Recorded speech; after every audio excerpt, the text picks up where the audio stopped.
nesse clima de amor ou de racionalidades. Vou te fazer uma pergunta, Lucas, Nesse tom de voz, nesse tom de voz. Songs by Night, tipo aquele narrador de rádio das 3 horas da manhã que toca aquelas músicas pro cara se matar, né? Ou aquelas. Que isso? Que isso, cara? Sério que ó, isso vai pro ar, nós não vamos cortar, tá? Nem Não, começou! isso não vai cortar. Porque nos episódios atrás eu disse idiota e você não deixou cortar. E agora esse teu sonzinho ridículo, ele vai, tá? Ele vai. É vingança. Vamos mudar o tema de amor pra vingança. Brincadeira. Não, Já falamos então, sobre vingança. exato. Então vamos lá. Lucas, Ui, diga-me, pois não. é amor ou apego? Na maioria das vezes é apego, cara. Na maioria esmagadora das vezes é apego. Disserte. Vou justificar minha resposta. Cara, eu acho que existe uma diferença entre 3 coisas que, em geral, a gente costuma confundir. Eu acho que existe uma diferença entre amor, paixão e apego. Essas 3 coisas elas são diferentes, mas comumente elas são entendidas como uma mesma coisa, e eu acho isso deveras problemático. Então, eu de uma forma bastante prepotente vou dizer qual é a diferença Fale, Lucas. entre os 3. Fale. Solte aquilo que está no seu coração. Ah, se eu soltar o que tá no meu coração, não sei se vai dar bom, cara. Não então sei não solta, se vai então dar não bom. solta. Filtra. Ou não filtra também. Ah, Sem filtros. Sem filtros. Aqui filtro só o do microfone. E do Instagram, né? Postar aquela foto bonita e tal. Tem que ter um filtrozinho. Né? Pra dar uma mentida, né? Exato. Mas, cara, assim, vamos começar com paixão, certo? Eu sou um cara que não sou muito freudiano, sabe? Eu sou muito mais... Hoje, eu sou muito mais do Jung, da psicologia analítica, do que da psicanálise. Um pouco da psicologia existencial também me atrai bastante. Mas eu gosto muito de algumas definições que o Freud faz. E a definição da diferença entre paixão e amor que o Freud faz eu acho interessante e vou reproduzir aqui com as minhas palavras. A paixão para o Freud é uma ação narcísica. O que isso significa? Isso significa que a paixão é egoísta e que por ser algo egoísta, ela é o contrário do amor. Entende? Sim. Porque o que é a paixão? A paixão, para que exista a paixão, para que o indivíduo possa se apaixonar, ele prescinde da ignorância acerca da outra pessoa. Traduzindo, para que você se apaixone por alguém, você não pode conhecer esse alguém. Você tem que conhecer bem pouco. Tipo o nome, onde mora e coisas irrelevantes. Às vezes nem o nome, né? Olha só. Mas vai dizer, às vezes você olha aquela pessoa que você tá passando na rua, assim, você já...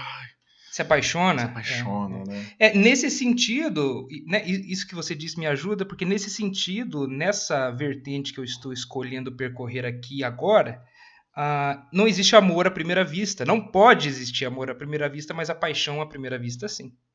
Né? Paixão à primeira vista existe. Amor, por definição dessa vertente que eu estou seguindo para explicar aqui, não existe amor à primeira vista. Porque o amor, diferente da paixão, ele precisa de conhecimento. Você precisa conhecer o outro. Então você está apaixonado pela outra pessoa quando você não sabe quem é ela de fato.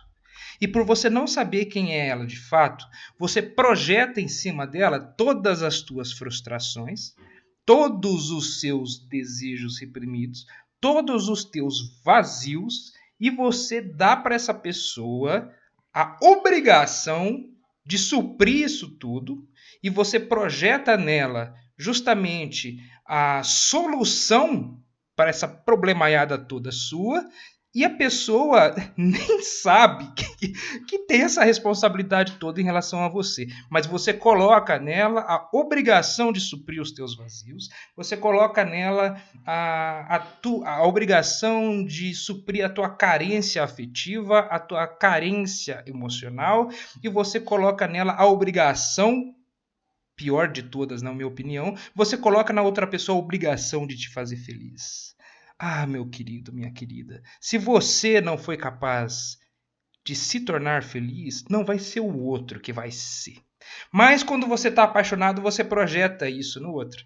E você quer que ele supra essas coisas todas, e nesse sentido, você não se apaixona pela outra pessoa, porque você não conhece. Você se apaixona por um fantasma seu que você colocou na frente da pessoa. Você se apaixona não pela pessoa, mas pela imagem que você criou da pessoa. Você cria uma imagem baseada nas tuas carências, coloca essa imagem na frente da pessoa e você passa a desejar essa imagem perfeita. E na medida em que você vai conhecendo a pessoa não começa a agir de acordo, né, com aquilo que você esperava, porque ela nem sabia, talvez, que você estava esperando uma série de coisas dela, e você se decepciona, você se desilude, dizendo, você não é a pessoa pela qual eu me apaixonou. Mas não mesmo, não é. Você se apaixonou por você mesmo. E é por isso que a paixão é uma coisa narcísica. Já o amor, ele acontece a partir desse momento em que você conhece a pessoa, ou começa a conhecer. Porque, resumindo, o amor, segundo a vertente freudiana, é quando você conhece uma pessoa e mesmo assim você insiste em ficar com ela. Entendeu? Apesar de tudo, apesar de você conhecer essa pessoa, você deseja construir alguma coisa com essa pessoa. Você deseja compartilhar a vida. Você deseja compartilhar alegria, tristeza, felicidade e melancolia com essa pessoa.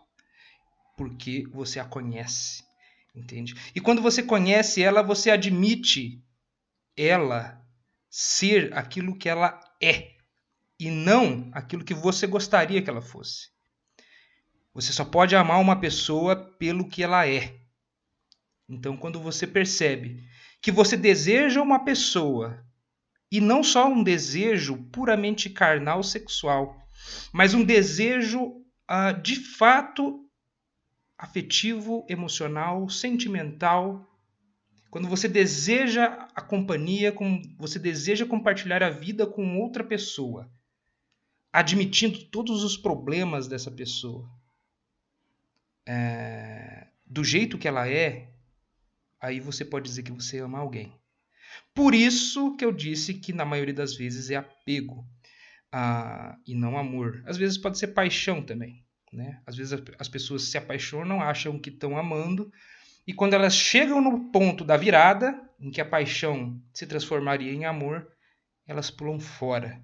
Né? Quando elas conhecem a pessoa do jeito que ela é, ao invés de desejar a pessoa do jeito que ela prefere achar outra que seja do jeito que ela gostaria que fosse. Isso nunca vai acontecer.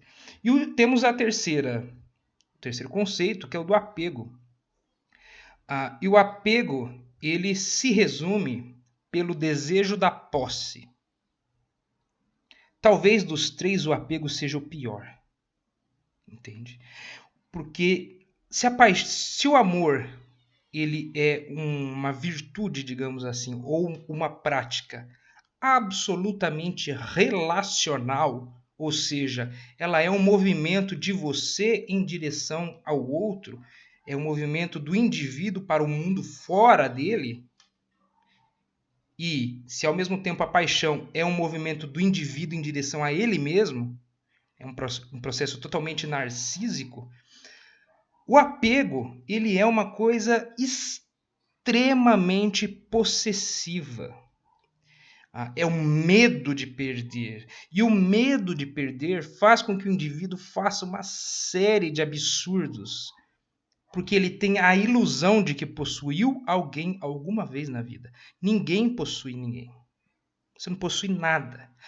As coisas às vezes é que te possuem. mas você não possui as coisas. Então o apego é a ilusão de que você possui, e a ilusão de que você possui cria a outra ilusão de que você pode perder, e isso gera agressividade, isso gera raiva, isso gera ódio, isso gera muita neurose, e ao mesmo tempo é o desejo absolutamente insaciável de ter posse sobre outra pessoa. Entende? Eu começaria com essas provocações, Bruno. O que você tem a dizer sobre amor ou apego? Olha, Lucas, eu por ser uma pessoa muito racional, não é meu lugar de falar sobre paixão, porque eu não sei o que é isso. Ai, olha, Mas, qualquer pessoa que já assistiu mais de um episódio desse podcast sabe que você tá mentindo, Bruno. Gente, se você tá aqui ouvindo pela primeira vez, vai no episódio chamado Quem Ama o Feio, Bonito Lhe Parece, e escuta o Bruno. E você vai ver o tamanho da cara de pau dele agora. não, mas. Não, agora falando sério, ó, sério. Não, cara, as pessoas não estão vendo, evidentemente, mas, cara, eu acabei de estourar uma caneta na minha mão e isso me distraiu pra caramba. Nossa! Olha aqui! Deixa eu ver. Caralho. Não, mas beleza, né? Paciência. Quer dizer, o cara tava brincando. Enquanto eu falava aqui de Freud, o cara tava brincando com uma porra de uma caneta, zoou a mesa todinha, tá ali com a mão virada num caralho e agora eu quero ver. Não, mas eu. Não, você vai ver, eu não vou perder o fio da meada. Não perca, Não não vou perca. perder, vamos lá. Eu confio em você. Confia, vamos lá. Eu penso, cara, sabe o que eu acho que é mais triste? Eu não vou nem começar uma fala do zero, já vou continuar da sua. Cara, eu acho mais triste ainda. E é mais triste. Não sei se. É mais triste quando a gente é o protagonista desse fato, né? Pra gente é. Pra gente é. Mas quando você tá apegado a algo que só você acha que tem. E eu não digo no sentido psicológico, né? De que não, ninguém possui ninguém. Não. Quando você literalmente não possui nada. Nem mesmo a presença, nem mesmo a intenção do outro ou o bem material em si. Né? É quando literalmente aquilo é uma ilusão. Porque muitas vezes a gente realmente tem apego por algo que a gente construiu de fato, né? Sejam bens materiais ou seja uma relação que ela ainda existe. Né? Muitas vezes a gente se vê preso a relações, sejam quaisquer as relações, né? Amorosa, profissional, amizade, enfim, blá blá blá. Mas quando essa relação ela ainda existe e você está naquele dilema de termino ou não termino, o que eu faço para melhorar, ainda existe algo, né? Ainda existe algo para se pensar, para se refletir. Agora, cara, o pior, o mais triste para mim, né, triste, não pra mim, não tô vivendo isso no momento, de verdade. Porque parece que eu sempre trago coisa da minha vida, mas eu não tô vivendo nenhum apego nesse momento como um dilema. Mas eu acho que é triste de verdade quando a gente vê nos outros também, a pessoa, ela tem plena convicção que ela, putz, cara, eu vou perder. E dá vontade de falar, mas querido, você já perdeu, né? Corta esse cordão umbilical, essa gravidez psicológica que existe, que só você está sentindo, porque não tem. E as pessoas elas se apegam a lembranças, se apegam a ímpetos que nunca vão se concretizar ou nunca mais vão se concretizar, né? Em qualquer tipo de relação. Então, assim, nossa, eu tô há muitos anos numa relação e tô apegado a como eram os beijos no começo da relação. Estou apegado a como eram legais as nossas conversas no começo da relação. E assim, às vezes isso, cara, faz tipo 4 anos, 10 anos, 30 anos. E não sei, nunca tive uma relação duradoura assim, mas a pessoa talvez ela realmente ache que vai reviver aquilo, ou na cabeça dela ela vive isso de alguma forma que ela não tá enxergando. Uhum. Ou melhor, que ela tá enxergando até demais, que não existe. Então, primeiro sobre o apego, eu penso isso, cara. Talvez o mais triste. O apego, de qualquer forma, ele é errado, né? Embora a gente faça no nosso dia a dia, mas lutar contra esse apego, ser escravo do apego, eu acho que é uma coisa que a gente tem que lutar sim contra. Mas o pior é apegar aquilo que não existe mais. Ou quando sequer existiu. Sobre amor, concordo plenamente. O amor é aquilo que é assim, você caíram as máscaras, e você fala, cara, eu te quero mesmo assim. Bora, É bora. isso. Porque uma coisa que né, eu não sei se todo mundo passou por isso, mas eu acho que, não sei, quando eu era muito jovem, assim, eu tive um momento assim de, ai, né, eu sou mais eu quero as pessoas desse perfil pra minha vida. E, cara, quando você pensa assim, você vai acabar ficando sozinho, porque, primeiro que ninguém é obrigado a superar suas expectativas e se encaixar naquilo que você vê como um padrão ideal. E segundo que as pessoas têm defeitos, as pessoas elas têm suas falhas e vai de você saber relevar e dar o valor correto para as falhas das pessoas. Porque é claro que existem falhas e falhas, mas, por exemplo, as pessoas acabam muitas vezes confundindo gostos diferentes ou perspectivas de vida diferentes como um defeito, só porque é diferente do seu. Então, eu penso quando a gente pensa. Nossa, eu devo ter falado umas 15 vezes a palavra penso nesses últimos 2 minutos, mas. Sem problemas. é, cara, você só vai poder amar um amigo, amar um cônjuge, amar uma pessoa, independente da relação, se você, primeiramente, se permitir descobrir o máximo possível das qualidades positivas e negativas e valorar elas como elas realmente são. Né? Ou seja, eu gosto de azul, a pessoa gosta de vermelho. Foda-se. Isso não impacta diretamente na minha vida. Ai, porque eu penso que, claro, existem sim diferenças e tudo mais, posicionamentos ideológicos que muitas vezes realmente vão contra os seus princípios, e eu acho que isso não é uma coisa que você tem que se forçar. Mas, tirando isso, é uma prova de fogo para uma relação durar, seja ela qual for. Né? É, Uhum. eu, eu tinha uma visão do amor até recentemente vai falar assim, nos últimos anos, assim, muito fogosa, uau, nossa, intensa. Cara, por incrível que pareça, hoje eu tenho uma visão muito mais fria, não no sentido frio de morta, no sentido de comedida, de temperança do Uhum. amor. Uhum. Para mim, o amor é meramente a prova de fogo. O amor é meramente, independente de qualquer coisa, eu quero você na minha vida, independente da relação. Entendi. Então, eu deixo aquele uau, aquela coisa louca do tipo, meu Deus, eu preciso estar com você 24 horas por dia para paixão.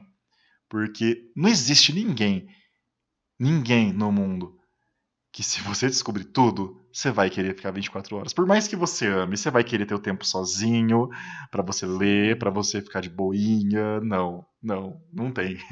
Se você tem alguém assim na sua vida, eu acho que você ainda tá na paixão. Também acho. Suspeito disso, hein? Eu também suspeito disso. É, ao longo da sua fala, né, você destacou uma coisa que de fato me fez lembrar que é bom a gente ressaltar, que é aquela coisa, né? Eu comecei falando acerca do amor, talvez do amor relacional, matrimonial, digamos assim, Sim. né? Mas existem várias formas do amor, pai e filho, irmãos, amigos, enfim. Assim como o apego também existe apego, existem diferentes tipos de apego, né? Por exemplo, o apego às coisas materiais, né? O apego às coisas materiais é uma coisa muito presente na nossa sociedade. A gente tem um apego enorme às coisas materiais. Mas se engana que o apego mais difícil de se desfazer seja o apego às coisas materiais. Quem acha que a coisa mais difícil é ter desapego às coisas materiais nunca tentou se desapegar de uma ideia. Desapegar de uma ideia é muito difícil. Se desapegar de uma determinada imagem que você tem acerca desta ou daquela pessoa, ou disto ou daquilo, é muito difícil. E você quer ver uma coisa ainda mais difícil? Já parou para já parou para pensar a dificuldade que existe em você tentar desapegar da ideia que você tem a teu próprio respeito? A tua autoimagem. Cara, desapegar da autoimagem é de uma Nossa. dificuldade que beira. A gente chega em alguns momentos a achar que é impossível. Sim. Até porque muitos de nós, a gente não tem a consciência de que aquilo que a gente acha que a gente é uma autoimagem. Ou seja, é uma imagem que você tem a seu respeito. E que essa imagem que você tem a seu respeito pode muito bem não ter qualquer relação com aquilo que você é. Tanto no ponto Exatamente. positivo quanto negativo. Existem pessoas que acham que são o ser humano menos interessante da face da Terra. E são pessoas fascinantes.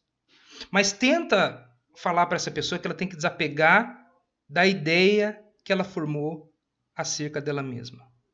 Ou o contrário, a pessoa acha que é o bambambam bam, bam da história e né, não, é uma pessoa, como se diria antigamente, sem eira nem beira, né, ou alguém completamente esdrúxulo, mas tenta fazer essa pessoa desapegar da ideia de que ela é foda, entendeu? É difícil.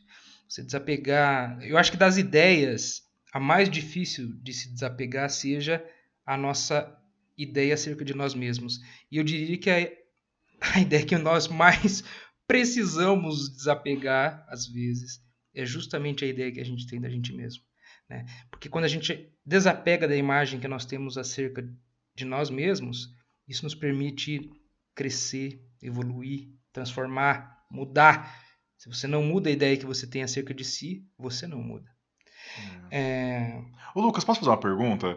Pode? Mas não é pra te desbaratinar, não, tá? É Tá. porque assim, a pergunta que eu vou te fazer é de uma. Eu tenho a minha resposta, mas olha só, eu não estou satisfeito com a minha resposta. Hum, Pra mim, a minha resposta é que chega mais perto do ideal, mas pra mim ainda não é ideal. Então eu certo. quero saber a sua opinião. Diga. Até que ponto, ou melhor, tem como. Será que tem como a gente medir ou responsabilizar o quanto o outro, se tratando de relacionamentos humanos, o Certo. outro é responsável pela imagem que você criou dele? Primeiramente, será que é justo a gente responsabilizar o outro? E se sim, até qual? Até quando é essa Até que responsabilidade? ponto? Cara, fascinante esse questionamento, né? Cara, eu acho que sim. Eu acho que até determinado ponto, uma pessoa ela pode ser responsável pela imagem que você criou dela. Pelo simples fato das máscaras, algo que a gente está sempre falando aqui. Uhum. Socialmente, nós usamos máscaras, mas existem máscaras que elas não só cumprem um papel social. Existem máscaras que não servem para isso. Existem máscaras que servem justamente para ocultar uma realidade. Entende? A nossa máscara social deveria ser uma máscara que serve para cumprir um papel social. Ou seja, estou usando a minha máscara de professor. Então eu ajo de acordo com o professor. Eu não ajo assim 24 horas por dia. Porque tem gente que acha, né? Que professor é professor 24 horas por dia. E não é. Às vezes encontra o professor no carnaval, na balada, em algum lugar. Ô professor! Né? Uma dica, caros alunos, vocês que estudam em faculdade ou escola, não chame o professor de vocês de professor em determinados locais. Na rua, no mercado, beleza. Pode chamar de professor, é bonito. Mas se por algum acaso, algum azar da vida você encontrar com um professor seu numa balada, não chama de professor.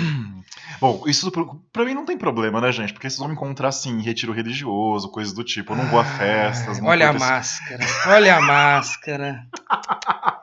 Vocês estão entendendo do que eu estou falando? É disso que eu estou falando. Então, assim, existem as Brincadeira. máscaras que elas não servem para cumprir um papel social. Existem máscaras que elas são colocadas justamente para esconder uma realidade. E às vezes, essa máscara ela tá tão bem colocada, ela tem tantos fatores de afirmação que você é levado, você sofre uma influência de pensar ou de projetar uma imagem acerca daquela pessoa baseado na máscara que ela te apresentou. Entende? Sim. Então eu acho que desse ponto a pessoa ela é responsável no sentido de que ela tenha usado em algum momento de uma máscara para ser algo que ela não é. Então, assim, uma coisa é você, livre e espontaneamente, projetar em outra pessoa que você mal conhece a ideia de que, por exemplo, ela é uma pessoa carinhosa. Só que você não conheceu essa pessoa direito, você só teve ali uns primeiros contatos e tal, e você, por sua própria vontade, ou melhor, por sua própria carência de carinho, você projetou nela a ideia de que ela é uma pessoa carinhosa, sendo que ela nunca deu nenhuma indicação disso. Isso é uma coisa. Nesse caso, a responsabilidade de uma falsa ideia formada é da pessoa que formou a ideia. Porque é uma pessoa carente e essa carência dela fez com que ela projetasse no outro alguém que o outro não era. Um outro caso é a pessoa se mostrar carinhosa para você no momento da conquista e depois disso essa pessoa ir degradando a máscara e você lá na frente percebe que a pessoa não é carinhosa. Que ela estava, na verdade, querendo comer você, né? Mas é. Entendeu? Talvez não com palavras tão esdrúxulas, mas é isso. Ela queria usar o seu corpo de alguma forma sexual. Impactado. Entendeu? Então ela não queria ser carinhosa. Ela queria transar contigo. Só que para transar contigo, ela se mostrou carinhosa, coisa que ela não é. Nesse caso, você foi influenciado a criar uma determinada imagem a partir de uma determinada realidade que lhe era mostrada. Entende? Então, respondendo a tua pergunta, eu acho assim, quando é uma projeção que parte exclusivamente do indivíduo para o outro, quem formou a ideia é o responsável. Agora, quando te é passada uma conduta falsa por um tempo, e você forma uma ideia acerca dessa pessoa, você também é responsável pela imagem que você fez dela, mas ela também compartilha dessa responsabilidade com você. E daí vem a importância de você aprender a desapegar de ideias, entendeu? Sim. Daí vem a importância de você aprender a ideia que eu tenho de tal pessoa é essa, mas na medida em que eu vou conhecendo, eu vou transformando essa ideia que eu tenho dela. Né? Eu não fixo uma imagem e insisto nela por anos e anos e anos a fio, daí para chegar 20 anos depois e falar, você não é mais a mesma pessoa. Pois é. Se a pessoa continuasse a mesma pessoa 20 anos depois, é que estaria um problema, né? Exatamente, né? Então, existem vários níveis de apego. Apego à ideia. Às vezes, entende o que eu falei? Talvez o teu apego não seja nem em relação à presença da outra pessoa. Existe esse apego. Você é apegado à companhia daquela pessoa. Mas às vezes você não é apegado nem à pessoa, você é apegado à ideia que você criou da pessoa. Sim. Seja espontaneamente, ou seja porque essa pessoa te levou a acreditar uma determinada coisa. E que, cedo ou tarde, a máscara sempre cai. Sempre. Só que, às vezes, você é tão apegado a uma ideia que você fez daquela pessoa que você se recusa a ver que ela está mostrando que é o contrário. E assim como existem vários também tipos e níveis de amor, né? O filósofo adora dizer, existe o eros, existe o ágape, existe filia e existe pathos, né? E é do pathos ou pathos que vem a nossa querida palavra paixão, que tem a mesma origem que a palavra patético, patologia, patológico, simpático, antipático, apático e empático. Todas essas palavras vêm de pathos ou pathos, que em grego significava, em última instância, um forte afeto. Eu fingi que não ouvi, para eu não perder o fio da meada. Eu fiquei sem graça. Entendeu? Eu fingi que não ouvi porque foi algo que ia me desviar da seriedade.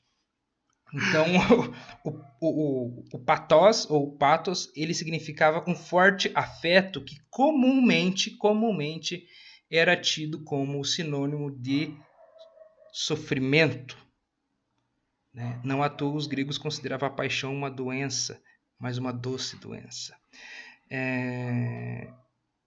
E assim, existindo vários níveis e vários tipos da manifestação tanto do amor quanto do apego,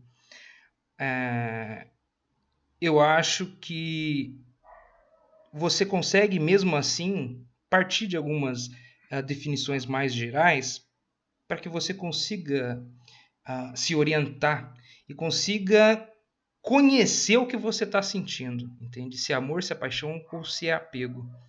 Então, o amor, ele é e precisa ser algo relacional, algo que saia fora de você. Em última instância, para Freud, o amor é aquilo e a única coisa através da qual você consegue sair de uma instância narcísica e se relacionar com o mundo. O amor é uma janela para o mundo, entende? Que você observa o Sim. mundo do jeito que ele é e você deseja o mundo do jeito que ele é. E você quer construir algo, você quer produzir algo, você quer criar, entende? A paixão, numa definição geral, ela é algo que prescinde de ignorância. Ou seja, é algo quando você projeta uma série de coisas em uma determinada coisa que você não conhece direito e você se apaixona ou se afeta, né, por essa projeção que você fez. E o apego é o desejo de posse, que é pura ilusão. A posse é ilusão. Principalmente a posse de uma pessoa. E a ilusão da posse gera a ilusão da possibilidade de perda. E quando o indivíduo sente a ilusão da possibilidade de perda, e ele não identifica isso como uma ilusão, mas como uma real possibilidade de perda, isso faz com que ele fique assustado. Isso faz com que ele sinta medo. E o medo gera agressividade, que gera violência, que gera ódio. Entende? Cuidado com o apego. Muito cuidado. Livre-se o máximo que você conseguir do apego. Paixão, se apaixone sim de vez em quando, mas consciente de que é um processo narcísico e leve isso com cuidado. E se você for capaz, ame. É isso. É isso. Tem uma historinha, só pra. Tá tudo bem aí, Bruno? Mas tudo bem, eu tô aqui. Você tá quietinho, tá tentando resolver o negócio da caneta aí ainda? Não, lá já estourou mais do que eu tô. Eu acabei. Né, eu fui prestando atenção na sua fala, evidentemente, porque a gente tá tendo um diálogo aqui, mas eu Aham. acabei entrando num processo profundo de reflexão, Vixe, então. vixe, o que eu fiz? O que eu fiz? Será que os nossos Daqui ouvintes a também pouco o Lucas vai ter entraram? que fechar o episódio sozinho, que eu vou estar aqui em hipnose, né? Em transe. E assim, né, só contando uma historinha, o Platão, num dos seus diálogos mais conhecidos, que chama-se O Banquete. O banquete, na verdade, para quem nunca leu, é uma espécie de surubão com muita comida e bebida. Nossa, tem detalhes assim? Uma coisa meio. Não, detalhes sexuais, não. A Ah, única coisa que então. tem é o Alcebiades tentando dar para o Sócrates e o Sócrates meio que rejeita o Ah, então deve ser um livro Alcebiades. sem muita importância, então.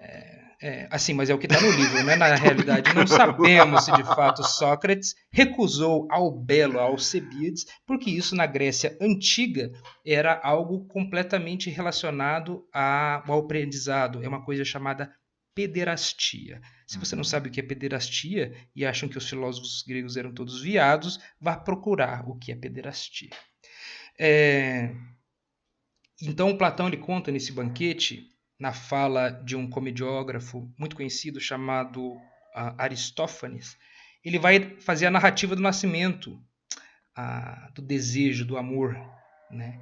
E o amor ali do banquete é o desejo eros, é o desejo, o amor do banquete é o amor eros, é o amor desejo. Então, que pode tanto ser o amor de fato, quanto o amor que na verdade é uma paixão. E a historinha é a seguinte: os homens e as mulheres, quando foram criados, eles não estavam separados. Eles foram criados como um único ente, com 2 cabeças, 4 braços, 4 pernas, e que andavam girando. E essas criaturas se chamavam os andrógenos. E eles andavam girando, e por eles ter vários membros e 2 cabeças, eles eram muito, muito fortes e ameaçavam os deuses. Por conta disso, os deuses resolvem separar os dois. Aí, separando os dois, fica uma cabeça de um lado, com 2 pernas, 2 braços e um sexo, e outra cabeça com outros 2 braços, outras 2 pernas com outro sexo. Só que, quando separou o corpo, não se separou totalmente a alma. E desde então, os seres humanos passam a vida inteira procurando a sua metade separada. Né? E é a partir disso que Platão diz: você sempre vai desejar aquilo que você não tem. Disso vem a ideia do amor platônico, né? De que você deseja sempre aquilo que você não tem. Se você tem, você não consegue desejar, justamente porque você tem. Esse desejo, em síntese, quem quiser aprofundar, sugiro que leia o livro Banquete, é muito bacana. Esse desejo de que Platão está tratando ali, o Eros, ele é um desejo que se refaz. Ele não é um desejo necessariamente por posse, mas ele é um desejo que se refaz. Ele reconhece que não tem, e por reconhecer que não tem o objeto amado, ele se manifesta como um tornar-se. Entende? O amor para o Platão exerce a função do vir a ser, o tornar-se. Platão diz que o amor em si mesmo, o Deus do amor em si mesmo, ele não tem uma funcionalidade, mas o fruto do amor, sim. Entende? Então, é isso. O amor platônico é o reconhecimento da não posse e a persistência no desejo, reconhecendo que não se possui e mesmo assim continuando a desejar, né? Seria mais ou menos isso. Ficou meio confuso esse final, porque eu tentei resumir demais. Não. E é complicado você resumir uma grande obra, mas é mais ou menos isso. Bruno, suas últimas palavras. Então, eu estive, como eu falei, né? Em profunda reflexão. Exato, passei de um dos agentes do diálogo para uma postura aqui altamente reflexiva. E eu gostaria de terminar, né, de dar minhas últimas palavras, o que talvez poderia ser uma das muitas formas de saber se é que você está vivendo algo do tipo hoje, se é amor ou apego. Responder a pergunta inicial do episódio. Cara, talvez uma das infinitas formas de se responder isso, eu estive pensando, tive um insight, né, no meio dessa discussão. Se você está preocupado com o que você teve, ou seja, você está preocupado mais com o contexto histórico, com a trajetória da sua relação com essa pessoa, com esse bem material, tem grande chance de apego. Se você está preocupado em perder aquilo que você tem e que não foi deteriorado, sem se preocupar com o contexto histórico, quanto você já investiu, quanto já perdeu da sua vida, não, é agora. O que eu tenho, claro, metaforicamente, né, ou assim, subjetivamente, eu acho que tem grande chance de ser amor. Talvez seja uma das muitas e muitas, muitas formas de se chegar perto da resposta. É uma boa forma, é um bom caminho. Eu achei um bom caminho. Gente, então é isso, né? Para mais dicas sobre amor, relacionamento, vocês se virem aí, porque esse podcast não é para isso. Não, a pessoa ouvindo deve ter pensado, nossa, fala, vai. Então, não. Se vira aí, cara. Nós não somos conselheiros amorosos. A gente só está provocando. A nossa missão no Metrô 743 é provocar. Então, para mais provocações, fiquem ligados no próximo episódio, Um grande abraço, gente. Muito obrigado pela atenção e até! Um grande beijo, um grande abraço e até o próximo. Tchau, tchau.